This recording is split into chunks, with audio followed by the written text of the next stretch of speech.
So, today we're going to talk about something huge, AI ethics. And look, this isn't just some abstract conversation for tech geniuses in Silicon Valley. This is a critical discussion for every single one of us because, well, AI is already making decisions that shape our world in ways you might not even realize. Let me just kick things off with a quick question for you. Did you use AI today? I'm willing to bet the answer is yes, absolutely. Whether you knew it or not, AI is already a huge part of your daily life.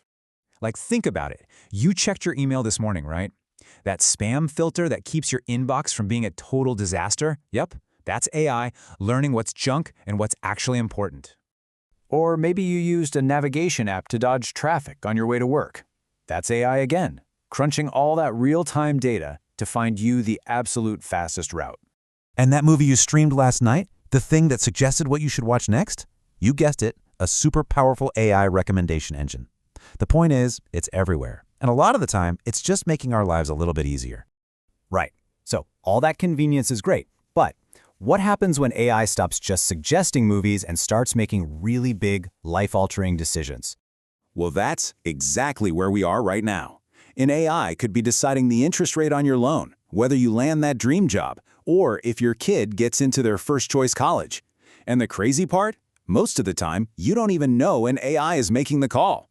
And here's the thing. These systems can get it so wrong. This is a real story. An AI that was supposed to make hiring more fair did the exact opposite. It learned from decades of biased data and basically taught itself that men were better candidates, so it just started throwing out resumes from women. And that brings us to one of the scariest ideas in AI ethics, the black box problem.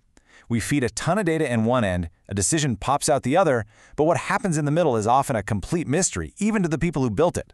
And if we don't know how it works, how can we ever really trust it? Okay, so that's the problem. It's a big one. So, how do we fix this? How do we start building AI systems that we can actually trust? Well, the answer starts with a clear ethical framework, one that's built on a few core ideas. Now, what's really cool is that if you look at the big players working on this, folks like Microsoft and IBM, they're all starting to agree on the same core principles.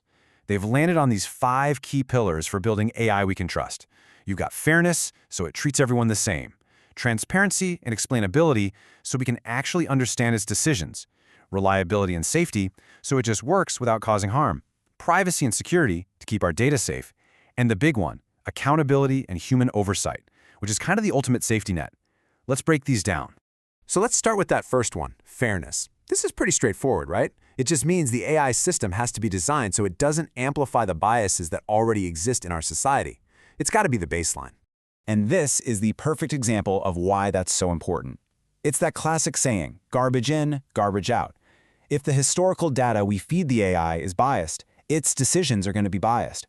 And you got to remember, the AI isn't trying to be unfair. It has no idea. It's just spotting a pattern in the bad data we gave it. Okay, next up, transparency, and its partner, explainability. This is all about cracking open that black box. Basically, if you get turned down for a loan by an AI, you should be able to ask why and get a real, understandable answer, not just the computer says no. So all those pillars are super important, but they're all kind of leading up to one big idea, what I like to think of as the ultimate human safety switch. This is probably the single most critical rule for using AI responsibly. Yeah, this quote from IBM just nails it. The whole point of AI should be to make us smarter, to act as our co-pilot, not to take over the controls completely and replace human judgment. Think of it this way. An AI is brilliant at calculating the most efficient path, but it has zero concept of the most responsible path. That's where we come in. A human always has to be in the loop to be that moral compass. So what does this all boil down to in the real world? It means before we let any high-stakes AI out into the wild, we've got to run down this ethical checklist. Is it fair? Is it transparent? Does it protect our privacy? And that last one, is it supervised? That's the big one. Is there a person who can pull the plug? A human kill switch? Because without that, we're flying totally blind. And that really brings us to our final and maybe the most crucial point of all. This is not a problem that tech companies can just go off and solve by themselves.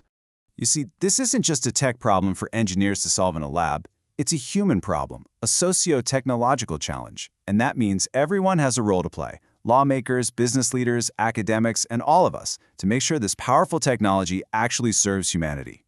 At the end of the day, AI is just a mirror. It reflects our values, our flaws, and our greatest hopes.